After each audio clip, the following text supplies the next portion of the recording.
each of you.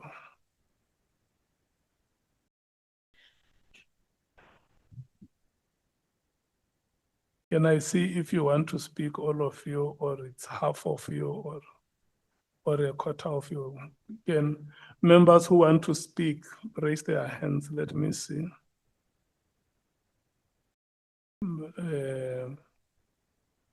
3 from the ANC, 2 from the MKP. Yeah, but I have said members must raise their hands. 1 from the DA, 1 Bangazita, 1 Sols,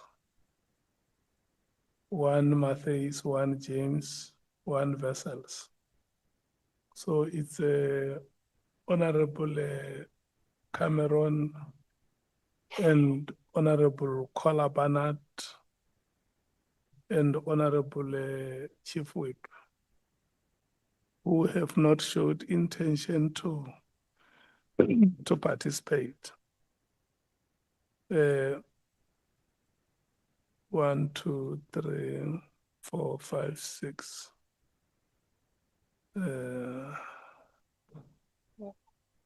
7, 8, 9, 10, 11, 12.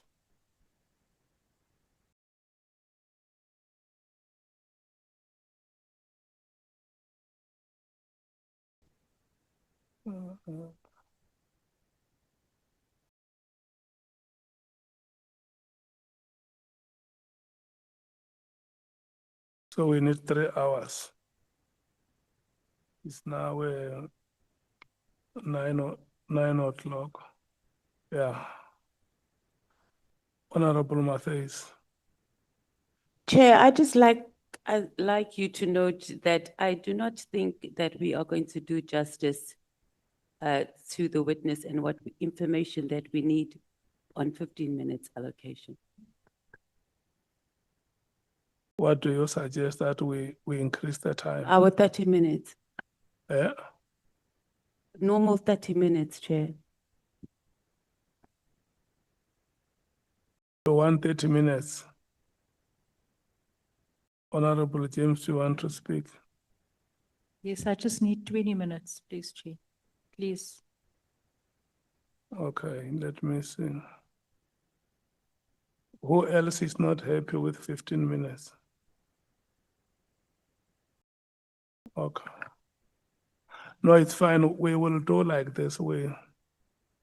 I will allocate the full members 30 minutes each and 15 minutes to alternates. No. We're not going to go back and forth.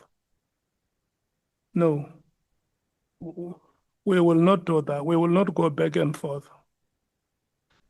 Yes. If you want time, you want it, and I give it across the board. So 30 minutes, Honorable Sangoni, 30 minutes, Honorable Ngola, 30 minutes, Honorable Nombalo, 30 minutes, Honorable Skosana, 30 minutes, Honorable Mwangu, Honorable Matthias, Honorable Sols, 15 minutes, Honorable Vessels, Honorable how many minutes, Chair? 30. Oh, you said 50. Yes. Honorable James, Did you say 30 for me? 15. Yeah. Then we start with the ANC. Who is the first speaker from the ANC?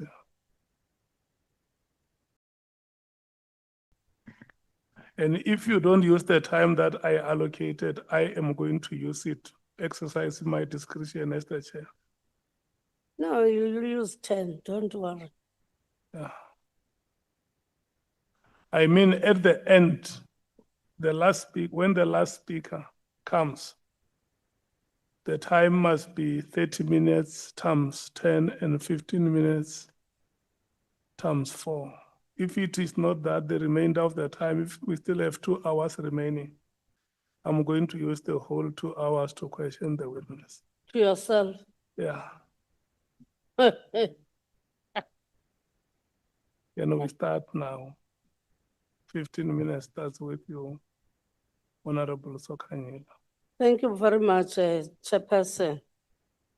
I think it's just few questions, Ms. Trent.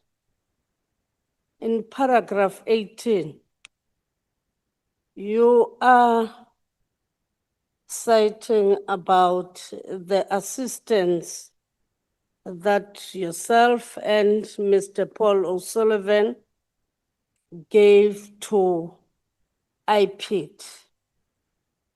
Then I want to check, were you aware who lodged a complaint against General Pashan?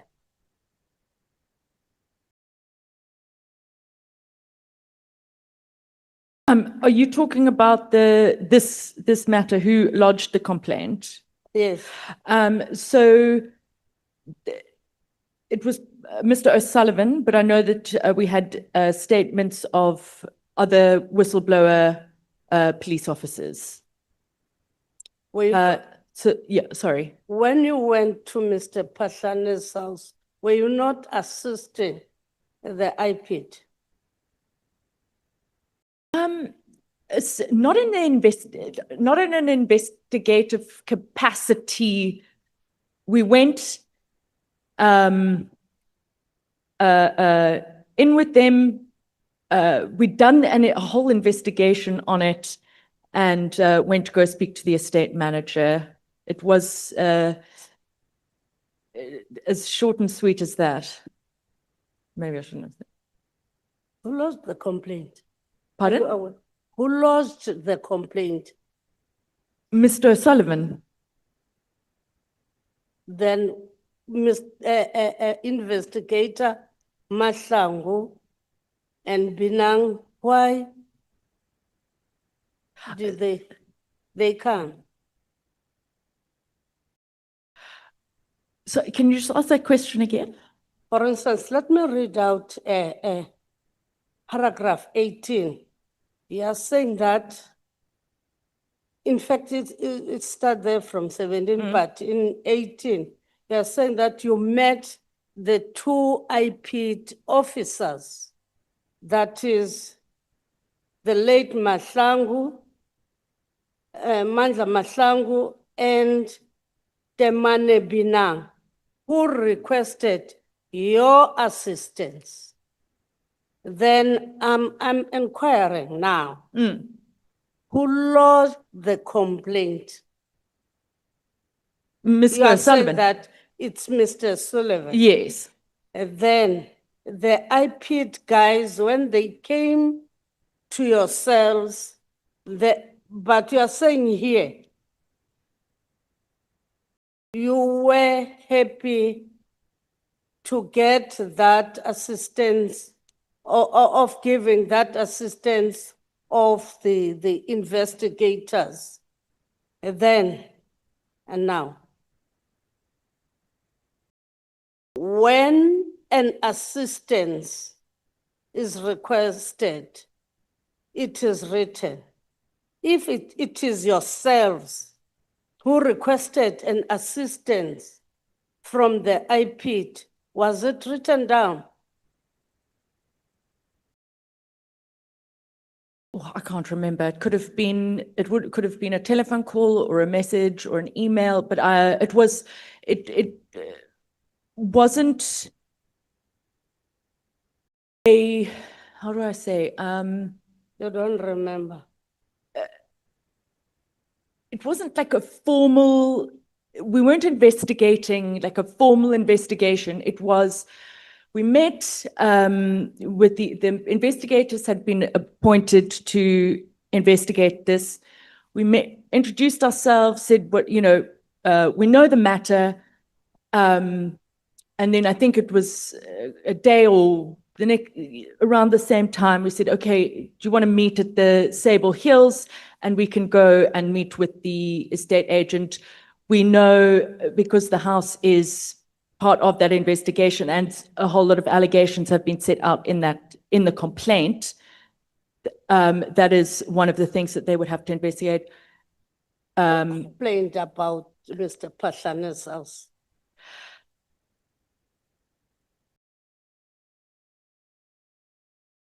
Okay, Yeah. I'll leave it. I would love to answer your question. I'm just trying to understand what you're asking. So the docket was open and it had a whole lot of allegations.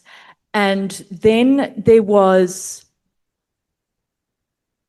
almost like a lifestyle audit, and that included the house. You don't know who lost the complaint?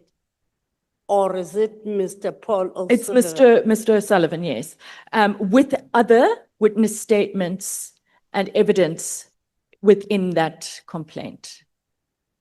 Okay, and then now, you are going to Mr. Pahlane's house. You take the two investigators from IPID. You all take the car of Mr. O'Sullivan. It is being driven by Mr. Mahlangu. Correct.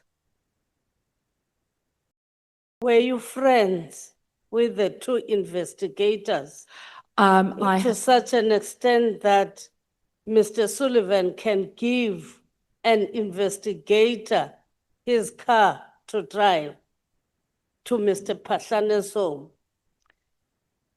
So well, I'm going to speak for myself. I had only met them, it was a day or two before. I can't recall the exact date when it was. And we then said, why don't we meet outside? So it was outside the gate. And Mr. O'Sullivan said to Mr. Mahlangu, you drive. And I was in the back seat, and we went inside. That's what happened. Then when you were there in Mr. Pahlane's house, Yes, so that's an estate, and then we went down, and then we drove down to. They have the estate manager. They have an office there, so we went there and introduced ourselves to the estate manager. you were saying that you were taking notes. Yes, I recorded it. you recorded. Yes, but for situations like this, you know, when you're investigating people, there's a lot of sort of he said, she said. So I usually, and especially because I was quite new at working for Mr. O'Sullivan, I needed to just make sure that I recorded everything, because someone's going to come back and say, yeah, but you did this and you said that and what. So that was the purpose of me recording it. Yeah, so I'm glad we did. Then did you give those two investigators those notes? Or they had their own notes that they were taking? Did you give them the notes as the investigators?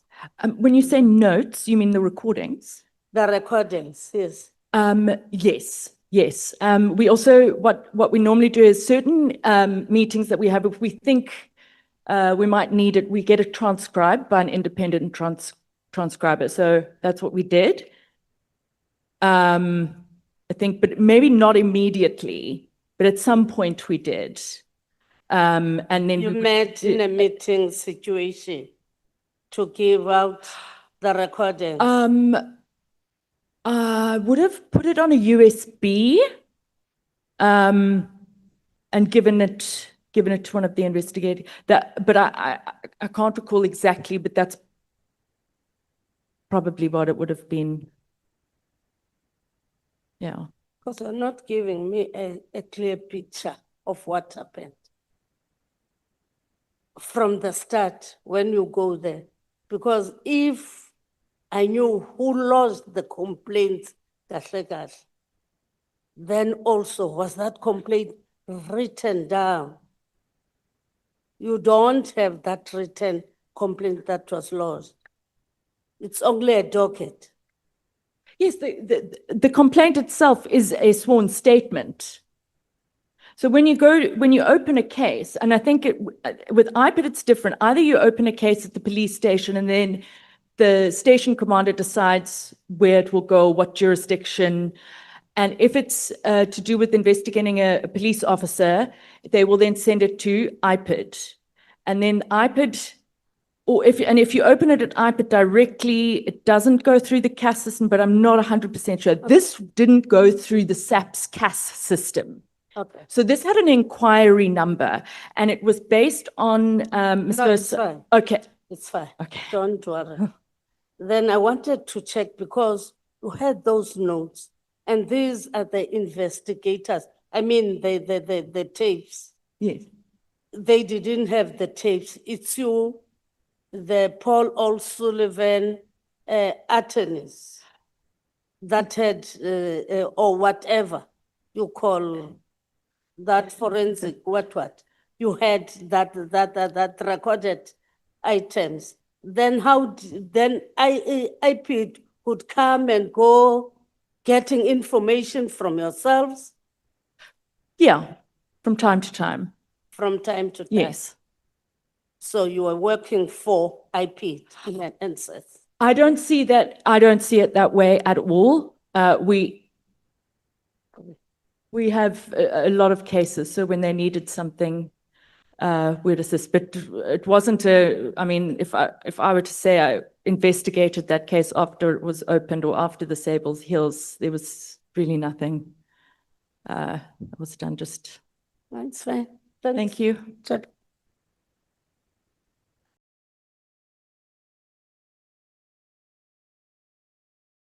You still had 5 minutes, so I will credit it to myself. Honorable, is that Sangon or Mola? Thank you very much, Chair. Quick. It's easy. Was the statement written by you? Sorry? Was the statement written by you? Yes, it was. So you take ownership of all the contents that are contained in the statement? I do. You did not write the statement under duress, undue influence and stuff? No, it's Yeah, my you must- statement. You must say it boldly. Oh, yeah, no, it's my statement. Okay. Allegation have it that in executing the project or the operation Patlan, you had to first capture IPID as a very important weapon against Patlan. And amongst the strategies you have employed is that one of you must date McBride, and the other must provide financial resource to McBride as a way of capture, so that you are able to execute properly the program of collapsing Patlan. What's your take on that? I don't know how to put this, but it is the most absurd thing I have heard. I have at no time ever even thought of capturing anyone, let alone a state institution. It's absolutely not. Okay, Absolutely not. no, we'll go there. So with Mr. O'Sullivan, what is your working relationship? Are you a personal assistant or what?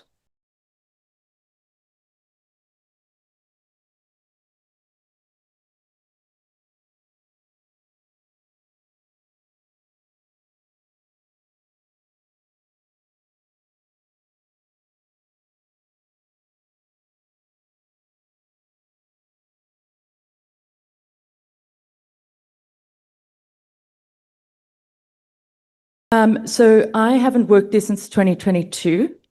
But when I was there, I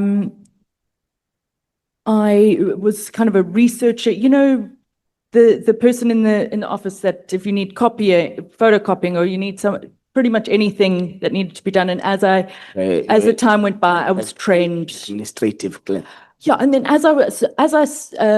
the more I stayed, the more I learned and was trained, and then took on more responsibilities and bigger cases, and then I got my CFE. So it came about like that, and it was a normal employee-employer thing. You do what you take instructions from your employer, and Okay.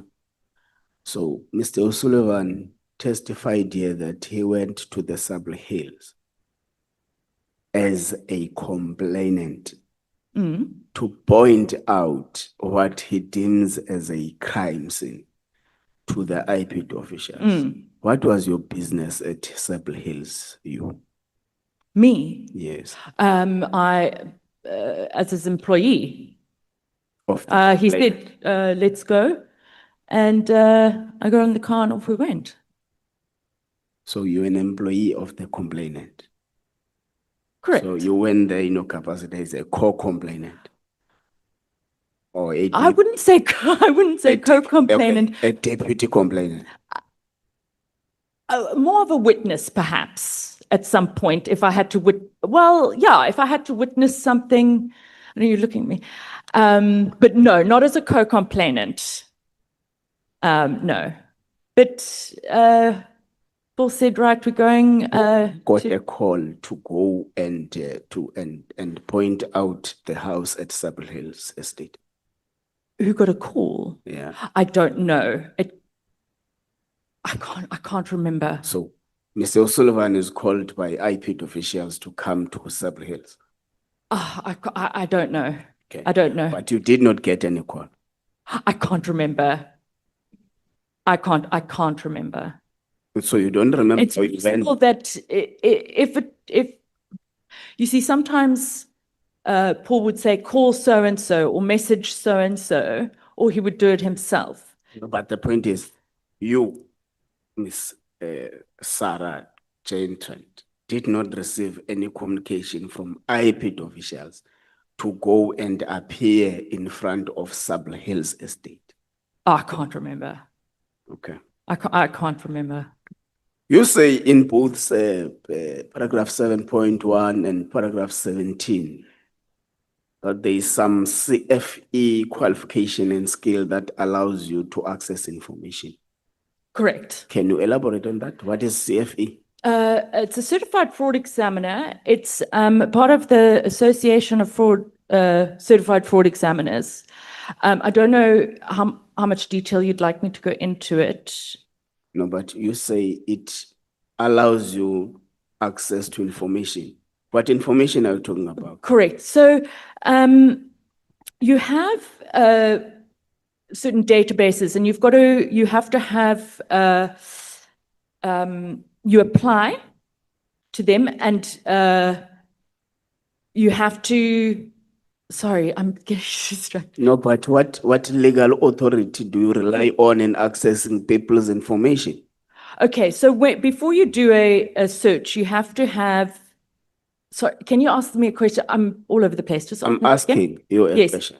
Yes. On paragraph 7.1, on paragraph Yes, 17, you say your CFE allowed you access to information. Correct. Your CFE qualification and skills Correct. allowed you access to information. Correct. So I'm saying you are relying on what legal authority to access information that you are not meant to access? Okay, so with the service provider of the information, you have a contract. So it's the same as a estate agent or something. They Yeah, can do let's sort go of a to the credit estate check, or if you're Yeah. opening like an Edgar's or whatever. But with a CFE, and you've got limits on what certain information is. With the CFE, when you sign the contract, you have to provide your certification, you have to provide various things, and only then will they then accept that you can become you can have access. But they're very strict because You can't just do a search on anyone. You have to have predication, a reasonable suspicion that there is an offense. So, For example, the state security agencies, mm, if they want to tamper with my communication, they must make a formal application to the surveillance judge in a competent court of law so that they get permission. mm. Now, you speak about the CFE and the association and speak about credit checks. Now, does the National Credit Act authorize you to access people's information? I don't know on that level, but what I do know is that this is above board. I put it to you that it doesn't, and if you are involved in anything of that sort, you are involved in an illegal operation. Okay, I deny can get that you I in am, I deny I'm involved in any illegal operation. It's above board. Okay, let's go back to section 24. That which you rely on. Yes. And section 24 bases itself mostly on people under investigation. Section 24 gives legislative authority to IP'd investigators, not private individuals. Now, as a private investigator qualified, a lawyer qualified, you would have at least used your interpretation of statute skills to know that this thing you have written in your statement is actually irrelevant from what you are actually testifying. And from what is actually alleged that you would have done. You start your statement by making a reference from General Pahlane's testimony. But section 24 has nothing, completely no relevance to what you are alleged to have done at Sable Hills. Okay. Do you accept that? Okay. In paragraph 19, you say we accompanied IP'd investigators to Sable Hills estate. We conducted investigations and interviews there. What interviews were you doing? What investigation were you doing? Under what capacity were you doing that investigation? You say in your statement, go to paragraph 17, you say the reason you went to Sable Hills, which is actually something against what Mr. O'Sullivan said. You say you went there, you say we conducted investigations, we conducted interviews. Under what capacity and authority did you do that? I think I've covered that. I'm just trying to think how I can put it in perspective. I don't really know how else to Okay, so you agree with me that the investigation was an investigation of IP'd? It was an IPID investigation. You agree with me that you are not an IP'd official? I agree, yes. What investigation were you doing at Sable Hills estate? We were part of the investigation prior to it being opened. How were you part of the investigation? At Sable It's an Hills. IP'd, it's a state investigation. Yes. You are not state officials. How were you part of any investigation? What authority did you have over any investigation? All I can say is it was not unlawful or illegal. No, it was unlawful. Do you see now why the state charged you on impersonating IP'd officials? Do you understand now? Because you say it yourself. And this is a document, an official document to depose in Parliament. And the state is re-enrolling your case. And you say this in Parliament on record. And the state has got all the authority to request this information from us. And will gladly give them. You admit and confess on paragraph 19 that you conducted investigations and interviews at Sable Hills And not as an IPID officer yeah. at all. So Not as why were you calling? They haven't re-enrolled it. I beg your pardon? They haven't re-enrolled it. Okay. They're investigating but sorry, I don't want to be rude. So I didn't mean that. I'm satisfied I have not impersonated anyone, and I'm just glad that we. You agree that it was a mistake for you to say you were conducting investigations and interviews at Several Hills? Before we pass, we must pass now. Sorry, can you just repeat the Do question? you agree with me that it was a mistake for you to say you were conducting interviews and investigations at Several Hills? Because the investigations that were conducted there are IPID investigations, and you're not an IPID official.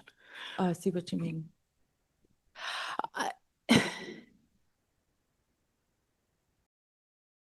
Okay, I was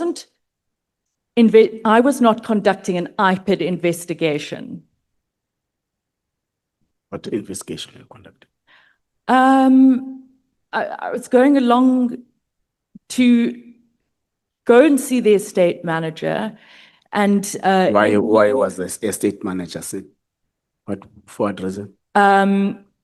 to obtain, no, I can't, to obtain the plans of the house Which house?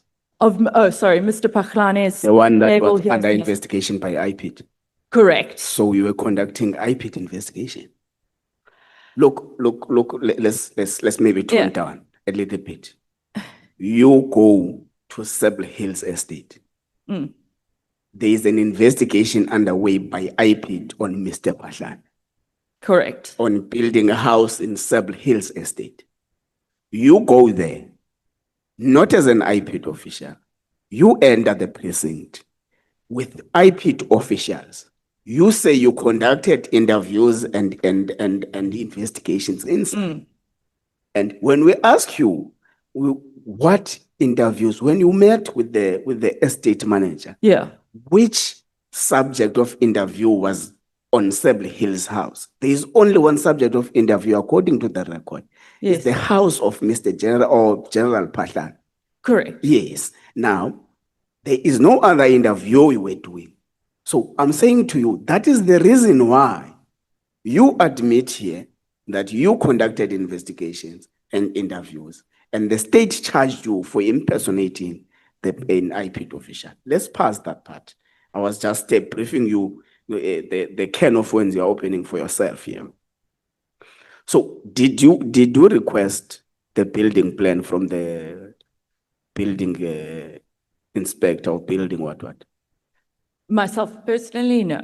Who requested it? I can't remember, but I can't remember, but I know that that was what the purpose of going, so I don't know exactly who spoke the Did words. you request bank statements of General Pahlan and anyone close to him? I didn't request any bank statements. You did not request. No. Okay. As far as That's I fine. remember. Did you ask from the security guards that were there, the security detail of General Pahlan, including how many bodyguards, how many cars, how many guns, what kind of ammunition and all that? Myself, no. Who did it? I don't know what was asked. I recall allegations of that, but I did not ask any of those questions. Fine. Did IPID officials who were with reprimand you from the alleged conduct of yourself and Mr. O'Sullivan? No. Not on that day? So you just On that day? Okay, let's proceed. They did not reprimand you. Why are you saying the warrant of arrest was fraudulent? I didn't really get the explanation. So the statements that they'd taken that formed the basis of the warrant of arrest, some of the statements had been were not sorry, I'd just like to the honorable members, this situation it's a trauma response. So it's why I both are crying. So I'm very sorry if I get, You can give me even if it's one reason. sorry? You can give me even if it's one reason. Why do you think the warrant of arrest was fraudulent? Oh, yes, okay, so, people did not tell the truth in their statements, and that we had introduced ourselves as IFRID members or pretended to be, which is not true. And those were lies. And it was to stop any investigation into the acting National Commissioner of Police in South Africa.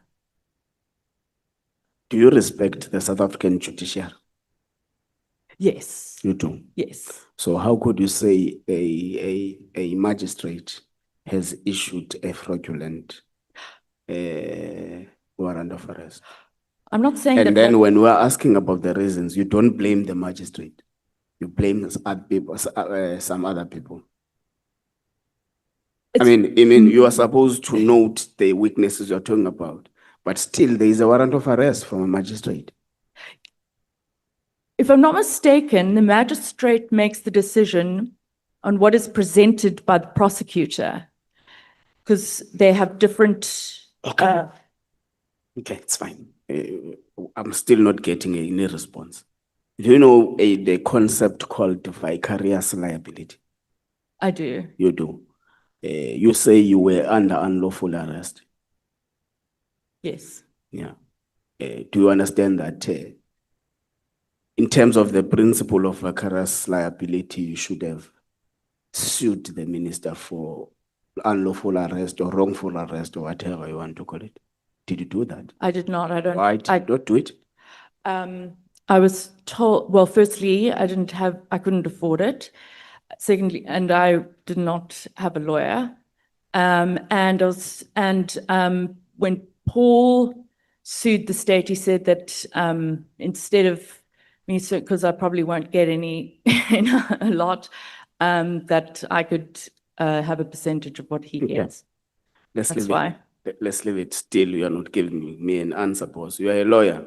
You're supposed to know that if you are subjected to unlawful arrest, unlawful or malicious prosecution, you can sue the minister. Yes, I do know that, But you but you also decided have to have you money for the decided not to lawyer. take that option.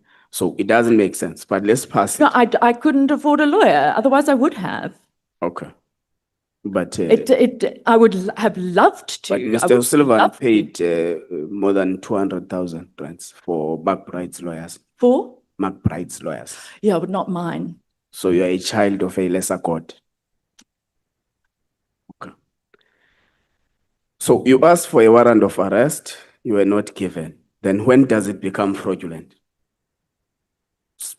Paragraph 27, you asked for a warrant of arrest, you were not given. Then how did you then consolidate that the warrant of arrest was fraudulent? I hear what you're saying.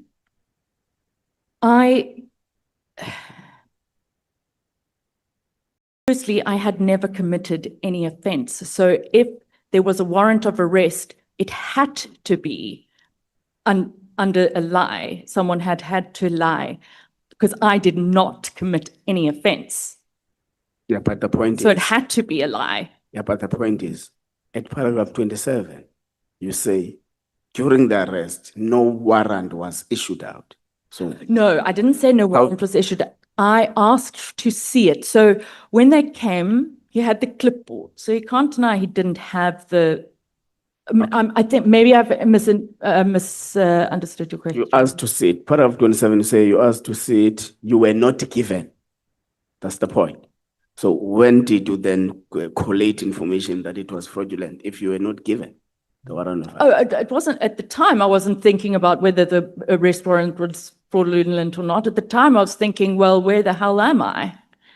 Yeah, okay. Paragraph 29, you say 2 hours after my arrest, maybe you went to the police station and stuff. But the last time I checked, that was not an arrest according to you, it was an abduction. So when did it change to be an arrest? I think that's. I mean, at what stage did you change your mind that, no, in fact, this is not abduction, this is an arrest? I think it's a bit, look, I understand the wording, but it's a bit of bit semantics. It was No, it's not. under arrest warrant, but what happened was not okay. It was an abduction. And if anyone in South Africa thinks that that was a lawful arrest, then we've got a problem. No, but the point is, you say you were abducted by men you don't know with unbranded cars. But in the Where did I say that? Ah, No, where did I say I was abducted by men in an unbranded car? Like in that one, like that sentence. you said unidentified. No, I know I said that. So, what's the No, issue? no, I didn't say I was abducted by men that I don't know in an unmarked Okay. car. Ab- There were several cars Yes. and there were several people, Yes. some without uniform, others with uniforms and guns. I do have the videos here, which I'd love for everyone to see, because I don't think that words can quite show what it was. So no, I didn't say that it was one car. There were many cars. Yeah, that's the point. That you said that from paragraph 25, but in paragraph 29, you changed that and say 2 hours after my arrest. That's the bone of contention. That it is changed now to be an abduction all suddenly. Look, honestly, Okay, you want to retract which one, arrest or abduction? So that we use one word. We know what was happening. abduction. Yeah, abduction. Arrest. Yeah, no. Don't. Okay. Okay, so you I are don't mean to retracting. frustrate you. Okay, you are retracting No, arrest or no. abduction. Sorry? Which one are you retracting? You can't have one situation and it becomes an abduction and an arrest at the same time. It's either it's an arrest or it's an abduction. So which one do you retract?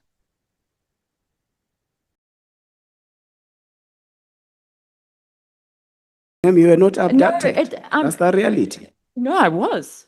Okay, let's proceed. How did you get to know an internal memo at NPA?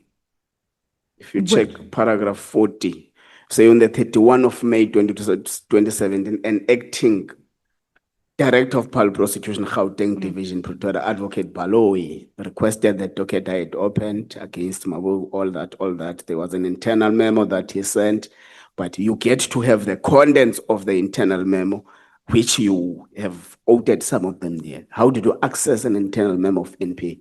What date was that? It was the 2017. 31st of May 2017. SJT 11. Yeah. I don't remember how, but that, I don't, What don't I you don't, remember? I can't remember. What don't you remember?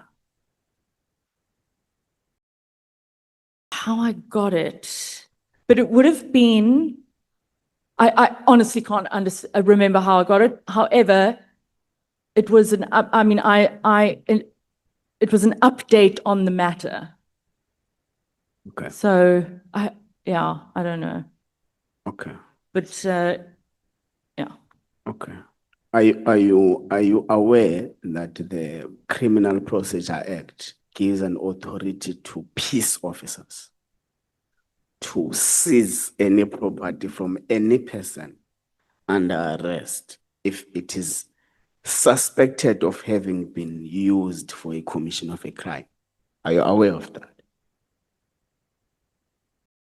Can you repeat that? Are you aware that in terms of the Criminal Procedure Act, a peace officer is legally authorized by national legislation to search or seize any property from any suspect if it is suspected to have been used for a commission, if there is a reasonable suspicion that it would have been used for a commission of a crime. Are you aware of that? It can be a yes or a no.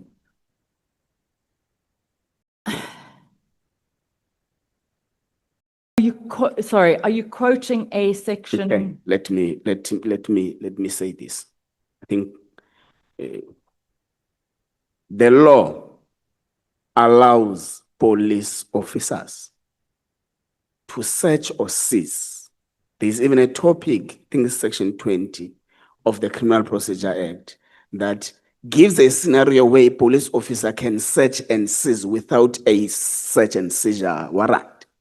So the point I'm driving is that for you to have peace in your life, for you to live your normal, proper life, leave this fictitious image of your abduction, your cell phone being stolen, leave those things. Accept the fact that the state is giving you an opportunity through its criminal procedure and process system, for you to prove yourself that this which you have been accused to have done, which include your extortion, intimidation, impersonating an IP official and all those things. Gather yourself around, prepare your case properly, because what you have given us here will not see the light of day in a court of law, because what you are giving here are just suspicions, but you are not giving a credible evidence on your phone being stolen. Your phone is this red phone that you're talking about? Is it this red phone that is in the annexure of bundles? There's a red phone here, written Nokia. No, It's no, not- it's not that's, that. I think that's Paul's, the red Nokia. Okay, so we would advise you to go and prepare your case properly, because there is an indication, as it was said by one of the members here, that the state, through what the National Director of Public Prosecution wrote to this committee, is intending to re-enroll your case. And we are telling you that if this is the case you stand on, then you are in serious trouble, because what you are doing now, you are just giving insinuations. Your phone was not stolen. You were not abducted. So you leave that part and settle and prepare your case properly so that you are able to stand in a committed court of law. Thank you very much, Chair.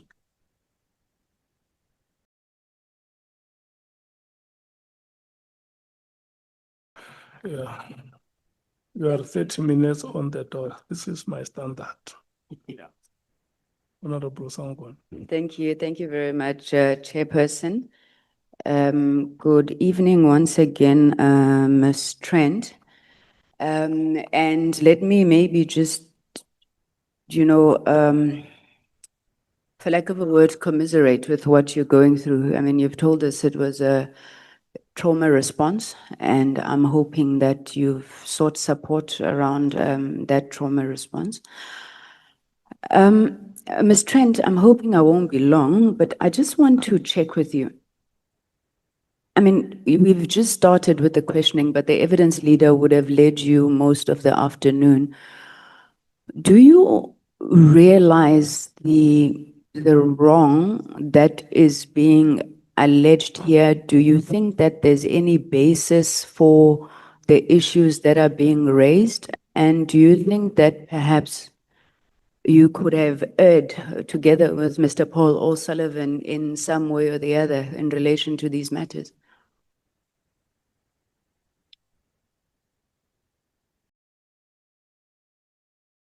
Thank you, remember.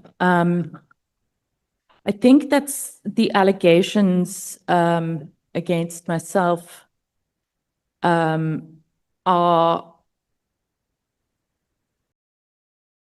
what's ridiculous. Sorry, I don't mean that in a disrespectful way. It's a word that I think of. They're very serious allegations, and I can understand why the honourable members are looking into it, because they are very serious. However, I know that I have done nothing wrong, and I know that you have a duty to investigate. Yeah, it's not a nice position to be in, to have these.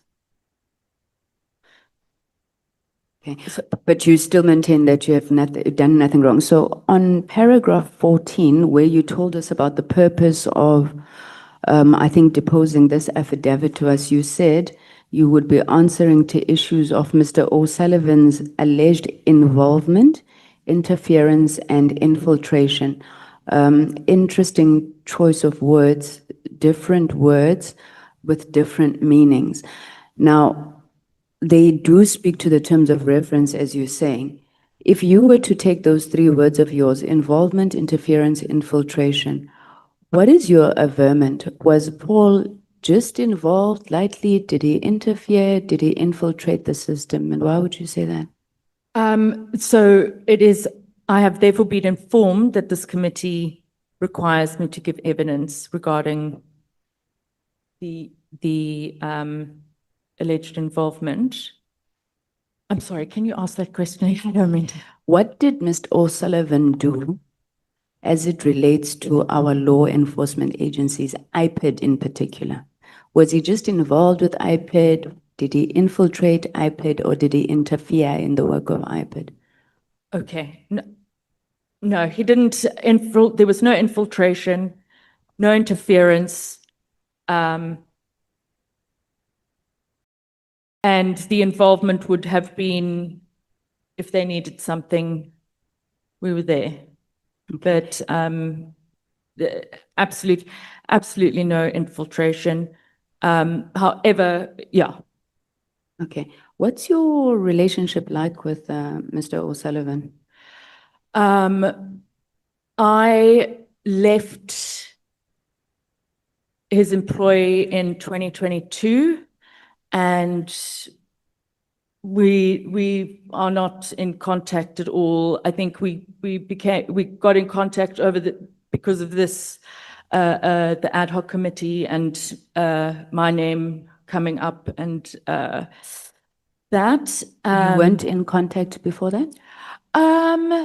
No, I think on Christmas he would send like a Christmas thing, and then maybe I had another job at the 2024, but we didn't. But it's not a strained sorry. relationship or anything. No, I left, amicably. You just lost touch. Yeah, I had no reason to be in touch with Okay. him. I mean, we weren't friends or. Okay, let's go into that. So paragraph 8.4, you say Forensic for Justice NPO was an NPO that identified elements of the criminal justice system that had been captured by criminal or politically corrupt individuals, etc. How did you identify these elements? It would have been through work that we're doing. So, an example I usually use when people ask me is, because we're looking at alleged criminal offences that someone's sorry. If you come to me and you say, listen, someone's committed this offence, I listen to you, I say, okay, there could be something there, let's have a look. And we open the case. But then what happens is someone will bribe to have the case lost or something like that. So when something like that happens, then Paul would make a complaint of that, and then you start to sort of see. Sorry, Sarah, I think you're digressing. How do Sorry. you identify elements of the criminal justice system? So when do you start investigating somebody? Is it always because somebody comes to tip off, or as you say, you identify them? How do you identify I see. Okay, them? I understand your question. It would be so it would be a tip-off or something in the media.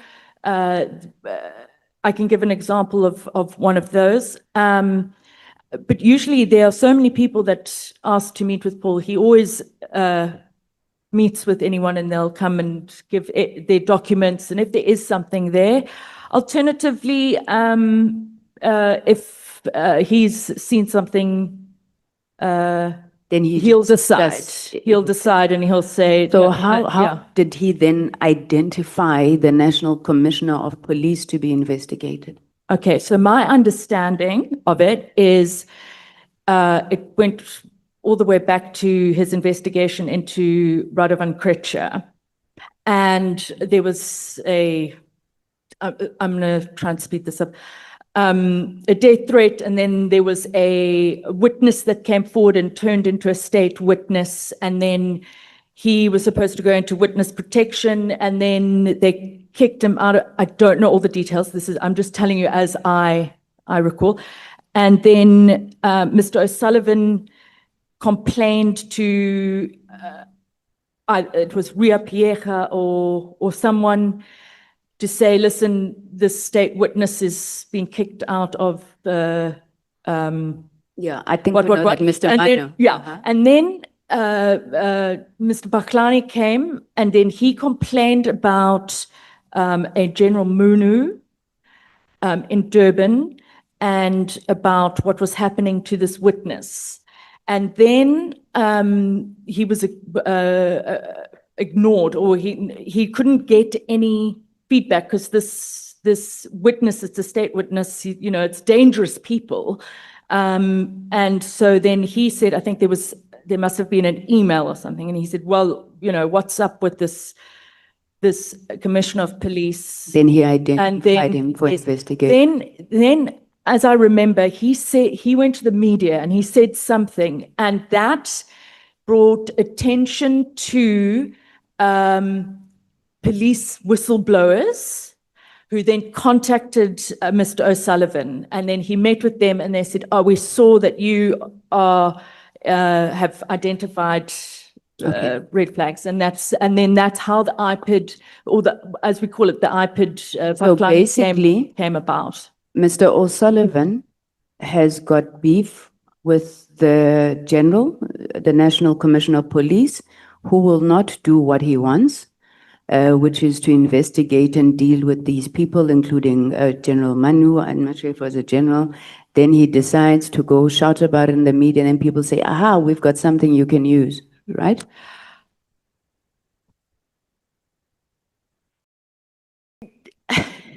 Okay, would you not regard that as extortion, Ms. Trent? I wouldn't. Okay, let's move. Sorry, I'm going to run out of time. Why That's did you fine. resign from Forensic for Justice and O'Sullivan and Associate? So I, at the time, so it was, I don't want to get the wrong date. No, don't worry about the Okay, date. Why? so at the time,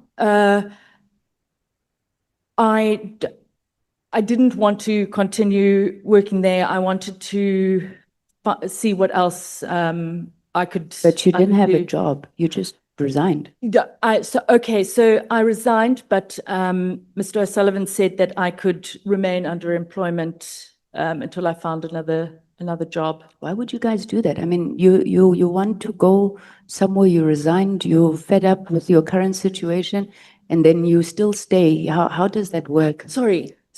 I resigned as a director, not as, yeah. I think because I'd been there for so long, how it happened is, we were chatting, and then he said something about, my attitude needs to change. Otherwise, he doesn't want me to take over the company. And I said, well, I don't want the company. And then he said, okay, well, and then the next day we didn't have a fight or anything like that. It was just, You just did it a was bad my attitude. time to move on. And he said, okay, fine, no problem. You can work here until you find something. We've got a long, you've been here for a long time, but it was just that point where I Amicable, was like, okay. I'm not. Then you I joined can't do this. Dr. B.F. Chauke Foundation. Is this the Correct. same Bajani Chauke you've been speaking about? Correct. What's your relationship with Dr. Chauke?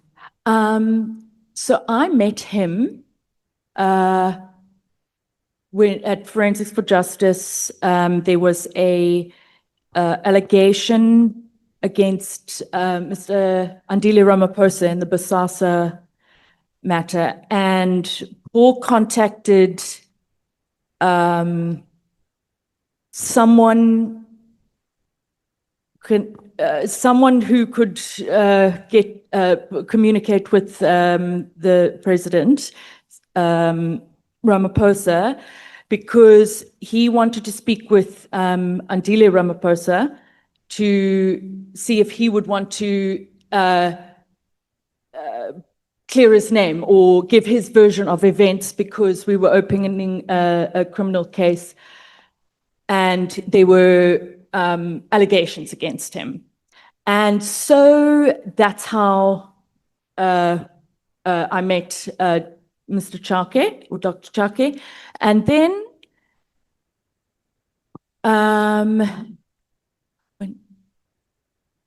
I think we had tea at some point. And then when I left, there was something happened in the news. Must have become very close for him to now hire you at his foundation and come to you guys for tip-offs around, who to hire for national commissioner and so forth? I don't know what the correspondence was or how that came about, but I do know that there were searches done on that. I don't think that he asked Paul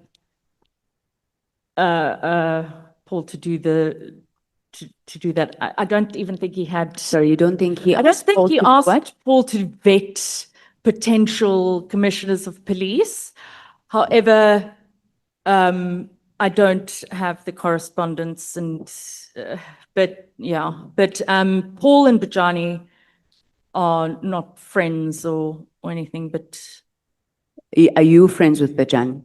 I wouldn't say friends, but I worked for his foundation. Okay. Okay, so Honorable Ngola has already asked you about investigation, so I won't go back there. But I'm quite keen to find out. So when you and Mr. O'Sullivan were at General Pahlane's house and you were speaking about all these issues, why were you looking for the plans for his house? What were you going to do with that? So, as I understand, the case on corruption, the house, it was impossible for the house to have been built on what he, within his means. So what Mr. O'Sullivan had done was, you have a Google Earth, but you can there's a tool that you can use called Google Earth History. I don't know if he's gone through this with you guys. And I'm assuming that's where the plans came, and then it's to get the Okay, sorry. architects. Let's leave it. I think I get what you're saying. I'm just uncomfortable about, civilians going into an estate looking for people's house plans. Now, Advocate Mashocha says that, he's quoting somebody, I think Mr. Uester, that when he refused Mr. O'Sullivan to give the information across, Mr. O'Sullivan informed him that he may be imprisoned for 2 years. And that's when Mr. Uester complied. Do you also refute these allegations that Mr. O'Sullivan said Mr. Uester would be imprisoned for 2 years if he didn't give over the info? I don't think it was if you don't give the information. I think he may have quoted from the act that would have said, no, you know, non-compliance, but I can't. But you agree that's not even his place. He's not an IPID investigator. I think he was just quoting an act. Why is he even interviewing Mr. Jooste?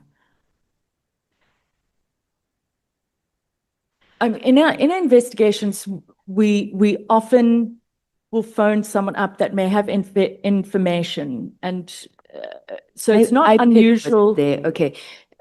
I mean, IPID was there, right? That's what I'm Yes. saying. Tell me, now you've been saying that you recorded these conversations. Why were you recording and not the investigators? They never recorded. For me, I just recorded all the meetings just so that I had that on my file. Actually, when I started working for Paul, if he walked into the office, I'd just push record because everything was the speed of light. So that's just what I did. And Okay. But now, why did you not bring us either the recordings or the transcripts? I mean, I'm sure this would have just exonerated you from everything that you said. You know, about not claiming to be IPID, you know, telling them that you are not investigators. I just find it curious that you haven't included that as part of your bundle. have I given it?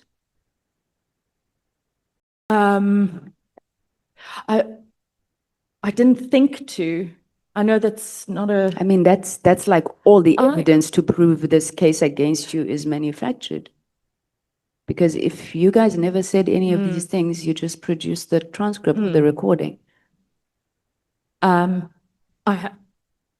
I have it here. I can. All right, let me move quickly. I didn't get your response to Advocate Nkize about why you and the arresting officer seem to have two different versions of this phone. I heard you saying then you wouldn't need it for a battery. She doesn't even mention that you went back to the office. Why would that be? Khorane Yes. doesn't mention. I don't know why he didn't mention it. Okay. Did you arrange a polygraph test between Mr. McBride and Mr. Moketedi? I organized a polygraph. I think I wasn't in contact with either the polygraph. Either the polygraph lady contacted. You did? And did I contact him? Did you organize? I organized it. Yes. Why would Yes. you be organizing polygraph tests on matters relating to IPID investigations? So what happened is there was this, Mokotedi came with these outrageous claims of a bribe with overthrowing the government. I mean, it was just. Yeah, but why are so- you and the that one all, with it? yeah, so and then that went viral all over the news. And someone dared someone to take a polygraph, I think, in a news on TV or something like that. And Paul said, arrange. He was overseas. Okay. And that's Did what you I then did. agree to provide Mr. McBride with the questions so he would know in advance the questions to be asked to him? I think that I can't remember. That's quite a big thing, Sarah. You can't not remember that. No, I honestly don't remember That was cooking the polygraph test. No, you know the questions. I Okay. definitely not. I'm sure I will Definitely find not. your WhatsApp communications around that. In my last 10 minutes, I just want to move to last part. Were you part of a security WhatsApp group which had McBride, Siseko, Mahlangu, Binang, Rapesu, and other people? Were you part of that group? Yes, at one point. Okay. Now, what business do you have being in WhatsApp groups with IPID investigators? So as I remember, there was death threats, and then it was the Christmas holidays. And as I understood, it was to just keep everyone in, like, for safety. So were they protecting you or you were planning Christmas? No, we weren't planning Christmas. No, it was just so that keep everyone's safe. Were they your friends? No. So you, okay. So this, yeah, I don't know. What else did you discuss in this group? I can't remember. I don't have that group. I don't have the messages. Okay. I think you've agreed at some point that you have been getting financial credit information of citizens for Mr. McBride. Yes? Correct. Okay. What allows you to do this? What statutory authority do you have to do this? I just know that it is lawful for me to do that. When Sarah, I you're a sign, lawyer. What do you mean it's lawful? You're a lawyer. I'm just.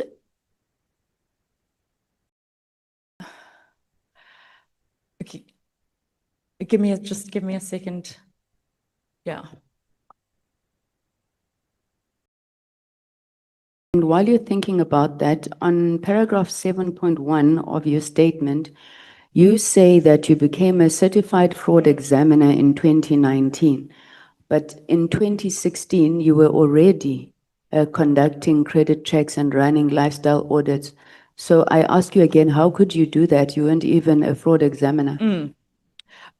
I was an attorney, so that's also part of. I didn't think of that.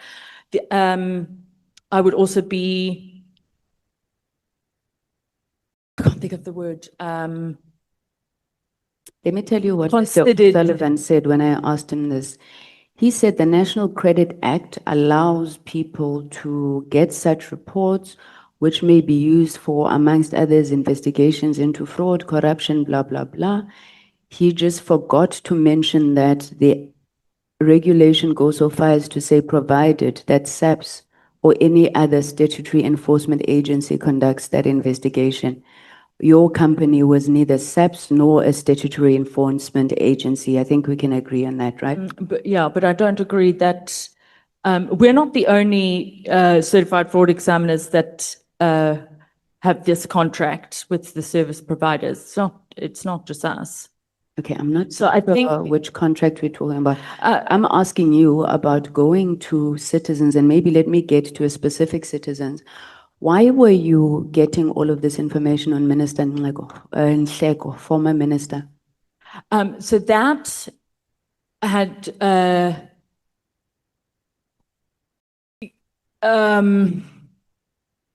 just trying to think. Okay, maybe let me prompt your mind. Mr. McBride sent you a message saying Nhleko is trying to get rid of me again. Okay, so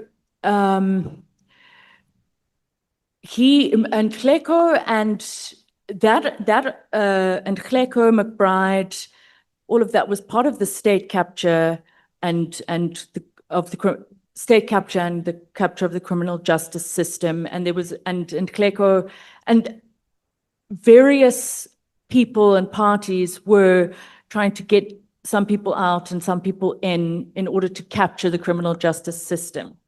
And this all happened together when the investigation into General Pakhlane occurred. So you They use had the to same get- modus operandi, right?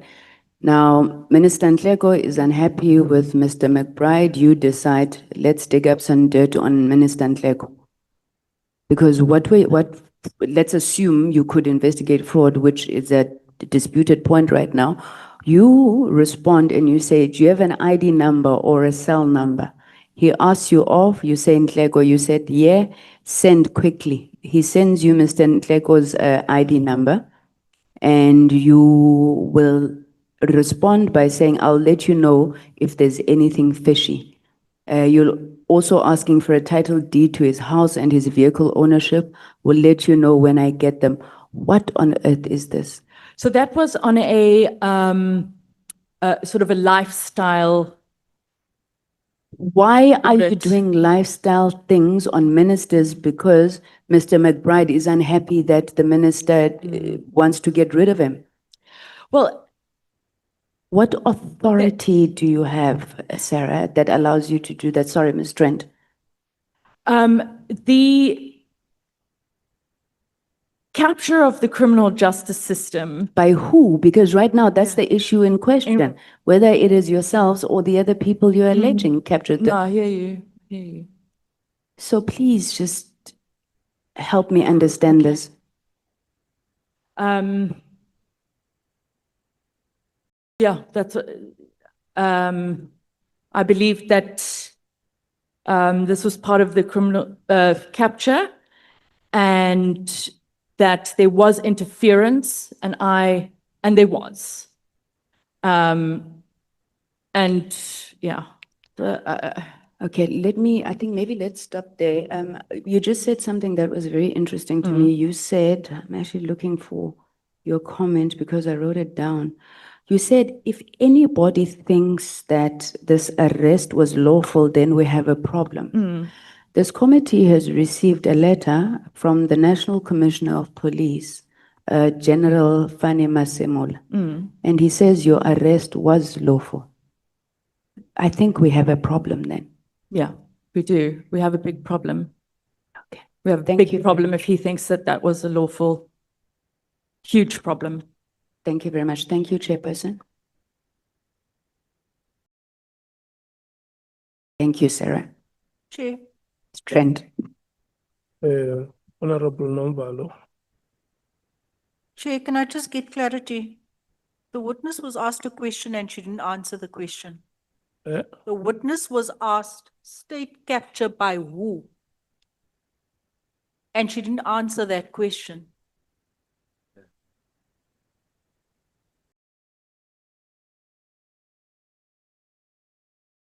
I can't name just one person. There were, the state Yes, capture but was. you were asked by who? Mention names, you said political parties, by who?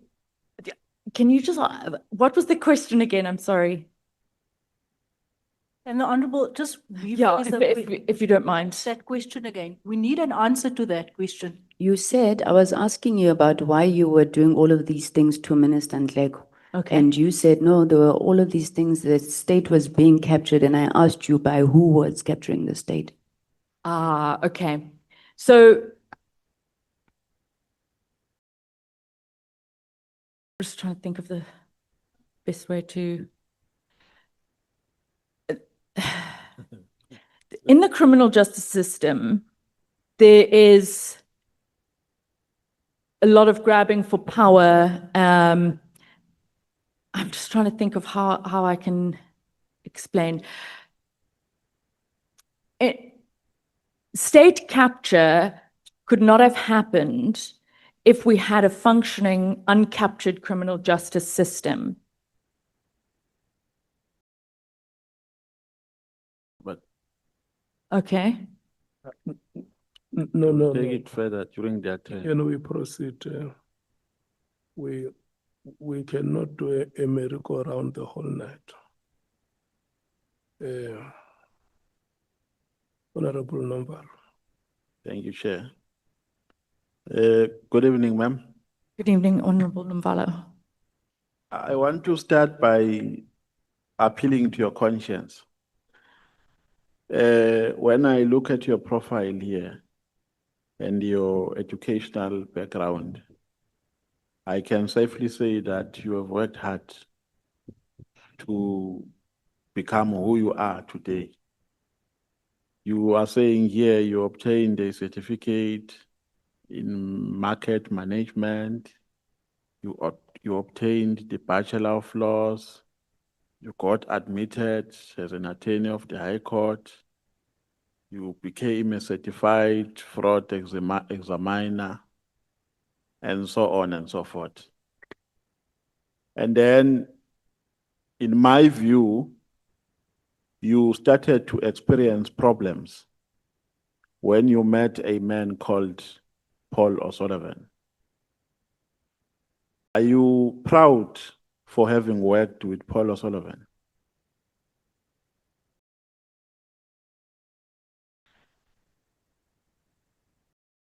That's a difficult question. What I will answer is that I learned a lot. I experienced a lot, some of which was a bit traumatic. Yeah, no. Leave the experiences, ma'am, and let me contextualize my question. Please, yeah. The reason why I'm asking, there's evidence before this committee which shows that there's a widespread discontent against Paul O'Sullivan. Many people are bringing different complaints about him, and he has jeopardized, allegedly, many careers, wrongfully so. Now, the question is, I'm not going to go into detail. And as if that is not enough, he even threatened members of parliament. He threatened a witness which was seated where you are sitting currently. He even threatened a member of parliament last week. I believe that as a patriotic South African, you do not endorse such behavior. Now, the question is, are you still proud of having worked with such a man?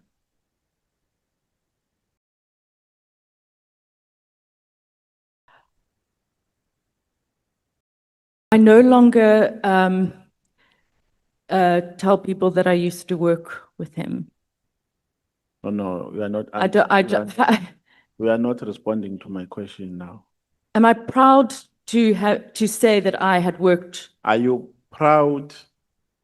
Leave alone his questionable history and desire to be a South African citizen, because that's where I'm going as well.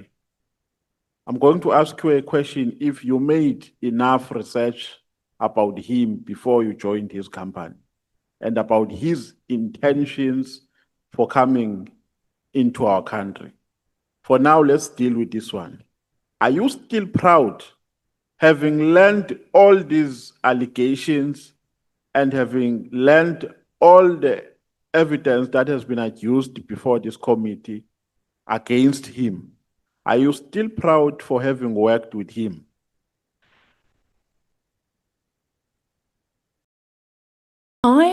I think it would be better to deal with the allegations because I have not ever witnessed him committing an offense.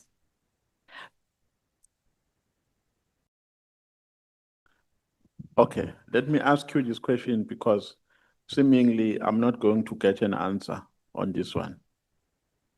Do you associate yourself with the wrongdoings orchestrated by Paul O'Sullivan? Ma'am, here I'm talking about a person who has not denied some of the allegations I've explained to you. He came to this committee. We asked him about threatening a witness who was there, Mr. Ngabinde. He has not denied. He did not even become evasive. He took ownership of all these things that I've spoken about. Now I'm asking you, do you still associate yourself with that character? No. Are you proud of having worked with him? After he has considered to all these things, are you still proud?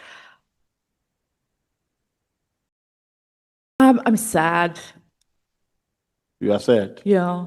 If you can be given an opportunity, because I believe you are a South African, were you born here in South Africa? And I believe you love this country. And I believe you are protective of your reputation and of your character.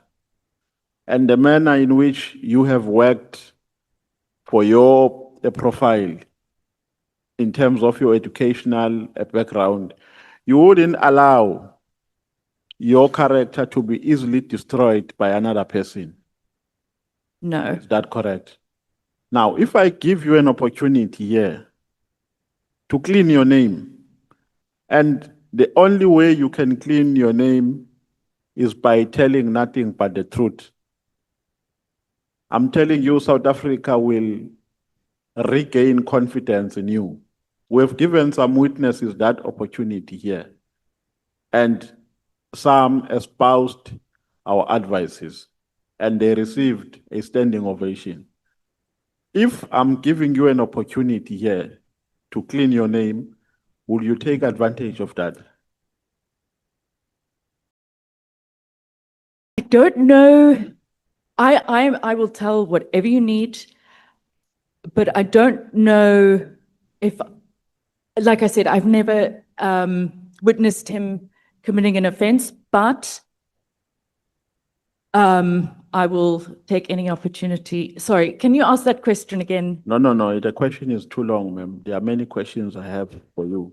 Would you take an opportunity of cleaning your name if I give that opportunity to you?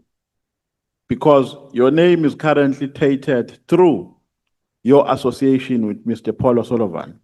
And the only instrument you can use to cleanse your name is by telling nothing but the truth. Correct. Would you take that opportunity? Yes, I would. Would you take advantage of it? Yes. Let's start here. There are allegations backed up by evidence which has been adduced here. SMSs, WhatsApp text, and so on, which suggest that you had a romantic relationship with Mr. McBride. So the issue of my cell phone, I have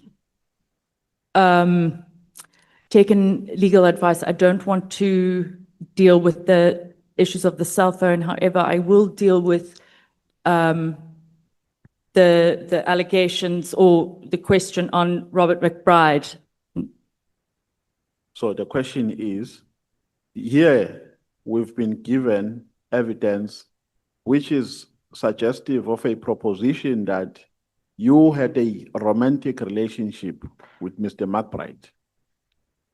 It wasn't a romantic relationship, but we did have a social relationship. Yeah, what is Also- what is a social relationship? We had meals together, and there was an attraction. I don't know what else. How It was else? an attraction. Yes, it was, Thank you for but it being- was not. It wasn't a romantic relationship. It was, yeah. Thank you for being honest. Have you ever been in the same room together, both of you? Not in a restaurant, but in a private. Yes, You've been. Thank you for being honest. And at that time, Mr. McBride was working for IPIT, was the director of IPIT, correct? yes, And on the other hand, you were busy assisting IPIT with investigations.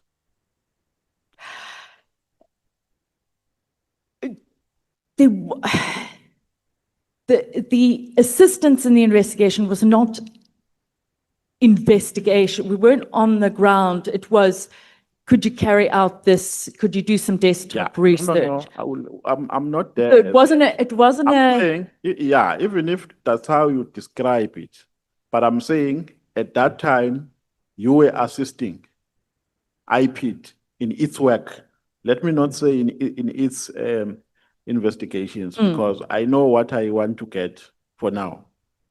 So on the other hand, while you are having this relationship with Mr. McBride, you are assisting IPIT on the other hand in its work, correct? Yeah, but it wasn't a relationship.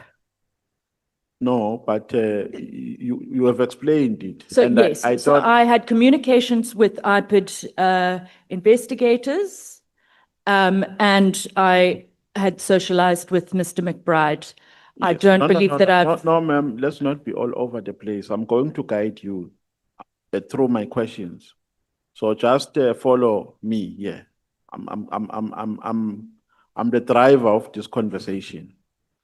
Now, you are busy with McBride. You are having the relationship that you have described, right?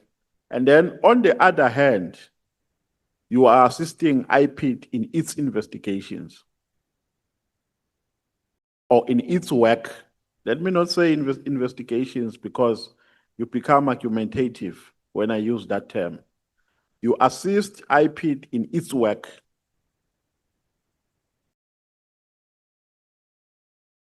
I feel like the impression of assisting in, so we had the initial investigation of the Paklani and then there was At the what stage did you have this relationship with McBride?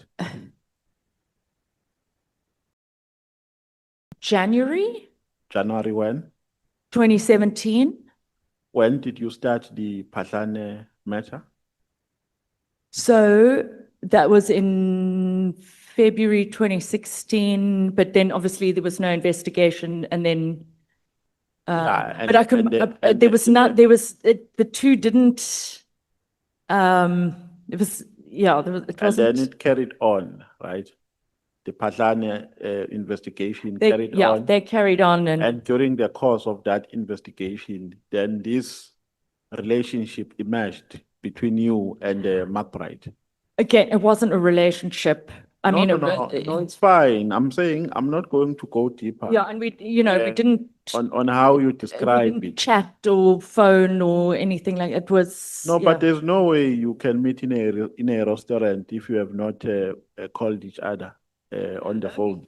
You know, yeah, I mean, like, Yeah, like a because relation. here you are not sangomas, so you can't prophesize that he's going to a restaurant and go to a restaurant and meet coincidentally. It was coordinated.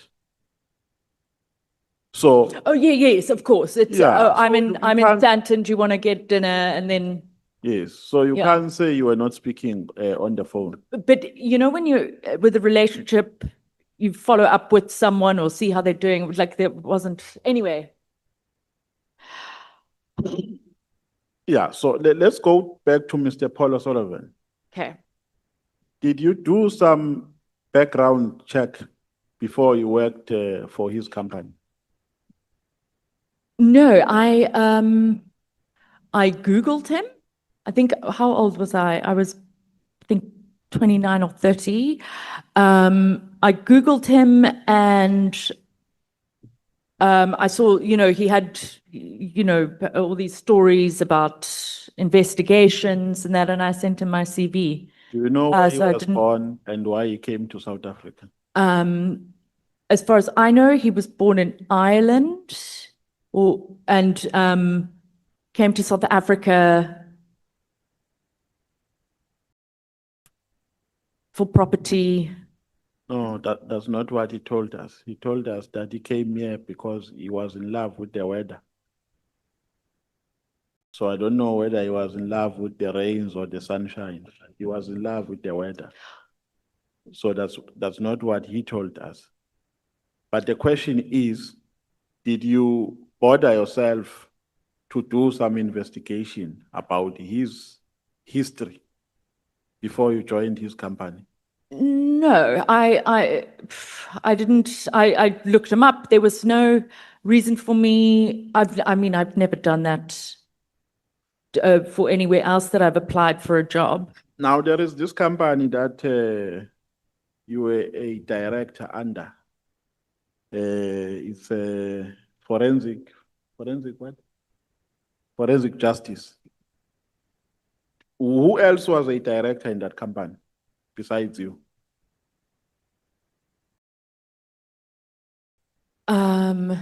So they would have been. It would probably have been two of the staff or colleagues at Paul O'Sullivan and Associates. Were there no directors who were not South African citizens, foreign directors? No, not that I know of. So there were no foreign directors? No foreign directors in Forensics for Justice. Yes. No. Do you know who was funding the company? Who was funding Yes. Forensics for Where was it getting its funding from? from Paul O'Sullivan? I don't think we got any funding. No, so was it not foreign funded? No. Are you sure? Yeah, unless someone donated money, but no, it wasn't foreign funding. So there is no funding which they received from international institution? I don't know. I don't know. You don't know? No. What was your role as a director? To basically do exactly the same as what I was doing before, but I was on as a director. I didn't hear your response when you were talking about your employment at the Pejane Foundation, Chauke Foundation. Yes. You spoke about Andile Ramaphosa, Pejane, Yes. Paul O'Sullivan. Yes. Well, what is the story? How did you get employed in the Pejane Foundation? So we'd kept in touch, and then when I had resigned, I think something maybe happened in the media, and we messaged, and I said, "Oh yes, I've resigned from Paul O'Sullivan," and then maybe a couple of months later, he sent me a message to say, listen, I'm looking for someone to run my foundation. Would you be interested in meeting and chatting about it? And Who sent you a message? Mr. Bajani Chalke. Mr. Pejane. Yes. So you sent him a message and then he replied. And then a few months later, I think he was replied? No, not replied. He said, "Oh, well, good luck," or whatever. And then a few months later, he messaged me. Obviously, thought of me, knowing that I was looking for another. I don't know what he was thinking. So you but knew Mr. Pejane while you were working for Mr. Paul O'Sullivan. Yes. How did you know him? Because we were opening a criminal case that had to do with the whole Bosasa matter.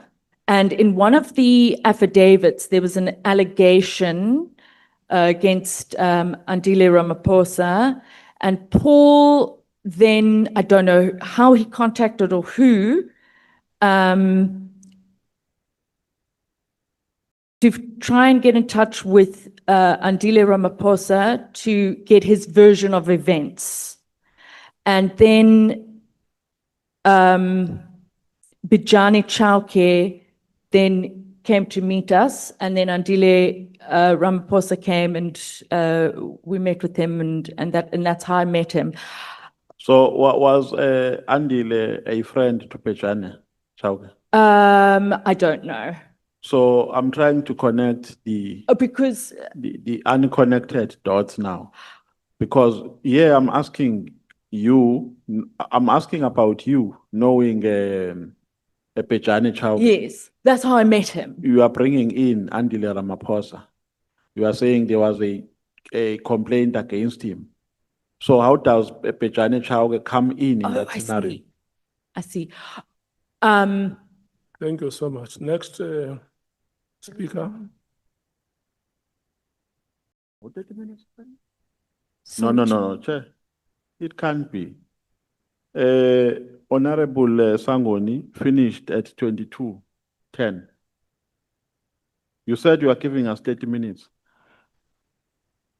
What time was it? 22:10, Chair. Oh, yeah. Yeah, it's not for the first time we are doing this, Chair.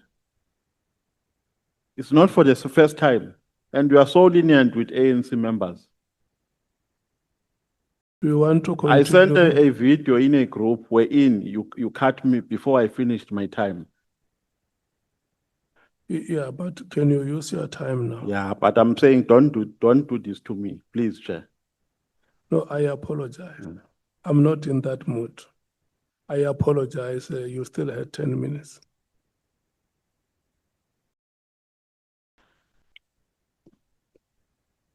So what I'm trying to understand here, Miss Jane, Sarah Jane, is that how does then Pejane come in? Because the complaint was not against him. The complaint was against Andile Ramaphosa. I skipped a step. So the dots are unconnected. Yes, so at the time, Bajani Chowki was a political advisor to Cyril Ramaphosa, as I understand. And that was who had contacted us that would, what's the word? Liaise. No, still it doesn't make sense. But, okay, so should I? No, Explain it I'm again. saying it doesn't make sense, but let's move on. Okay. You laid a complaint against Tutuzile Zuma. Yes. Yes, on what capacity? Forensics for Justice, Or you were still working for that company? correct. Where did you lay the complaint? It was emailed to someone at the NPA. Why straight to the NPA, not to the police? Are we not reporting It crime? was 2021. Yeah, that, hold on. Sorry, I'm trying to remember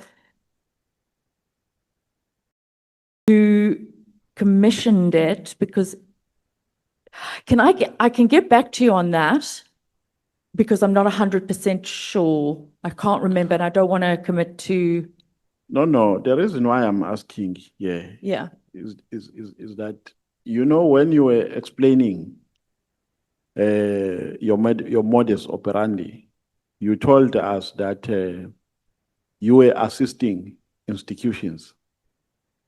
And two, you were dealing with complaints which were coming from the members of the public Yeah, not, in the form of whistleblowing. Now, the question is, here in the Tutuzile matter, you became a complainant. Who complained to you about Tutuzile? So it doesn't have to always be a whistleblower. I also said that if Paul saw something that he thought. So who complained to you about Tutuzile? So Paul called me up, I think he was overseas, and he had sent me some photos or screenshots, and he said, we need to open a case, and we did. And also, yeah. So you were told by Paul to open a case? Yeah, we agreed. We agreed to. But yeah, he called me up and he said we should open a case, and that's what we did. So sometimes you just pick up individuals and open cases against them. I think it was without receiving complaints from members of the public about them. Well, we're also members of the public, but it was quite a serious issue at the time. And so I think that I was justified in doing it at the time. But yeah, but it didn't have to be someone else complaining to us. So, for Paragraph example, 17, you are saying, my CFE qualifications and skills allow me to access to information through a wide range of forensic investigative tools. correct. What investigative tools do you have? So that would be service providers that you would have a contract with, and then you would submit a request. So it would be sort of the deeds office, or if you need to a number plate of a car, that kind of thing, ownership. Go on, you say, my work included forensic investigations, compiling of criminal dockets. Are criminal dockets not opened by police officers? So it's a criminal docket, and then you go to one, and then once you've opened the case, that is a docket. Where? In your office? No, you do the investigation, and then that No, that no, no, no. investigation, But then you can't just open, a, you can't open a criminal docket. Maybe you are talking about a file in your office, not a docket. so, yeah, so that becomes the docket. No, but dockets can only be opened by police officers Yes, in a police station. yes, that. And, and folder. your role as a complainant ends in submitting a sworn statement Mm, as a complainant. yes, And then they take further their investigations. And if they feel that there's prima facie evidence, they open a docket. So where do you get powers to No, open no, no. dockets? No, they open a docket when you go to the police station and you go and so we would always, we'll have something prepared with statements and evidence. And we'll go there and we'll say, okay, we need to open the docket with the police. No, no. My problem with you is that you are giving yourself powers you don't have. You are saying here, your responsibility includes compiling criminal dockets. You Yeah. don't have powers to open a docket. So what is the, I didn't say a police docket. I didn't say a South African Police Services docket. For your offices have dockets. It's a docket. It's a case that you've put together, and that forms the docket. So you have dockets in your office. Is that what you are telling us? I do not have SAP's, South African Police Services dockets in the office. So The docket is formed.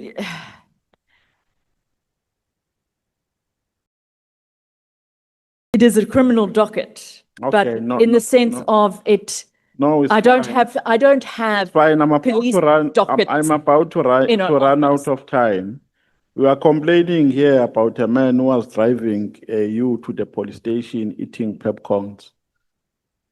Was that a police officer? Yes, He was eating he was a popcorns. He was eating popcorn. gun, and then he's eating and driving like this. Where was he eating popcorns? It was the popcorn. It was in between the seats, and he was.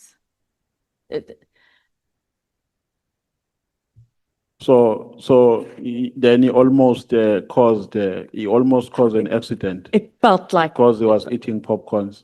and driving at a There's a complaint here by Advocate Mashuga that the memorandum, which was compiled by 2 DPPs, leaked.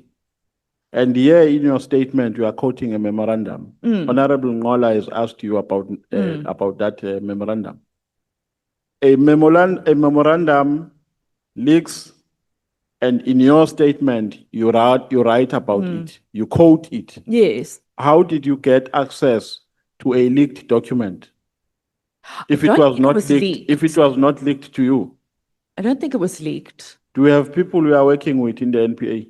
No, Do you have journalists that you are working with? no, Do you work with Afroforum?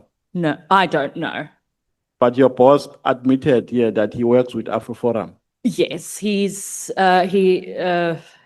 has a. So how is An it possible that he works with Afroforum and you don't work with them? Whereas you do the same thing? Yeah, no, but remember, I haven't been there for 4 years, 3.5, 4 years. Thank you, Chair. Thank you.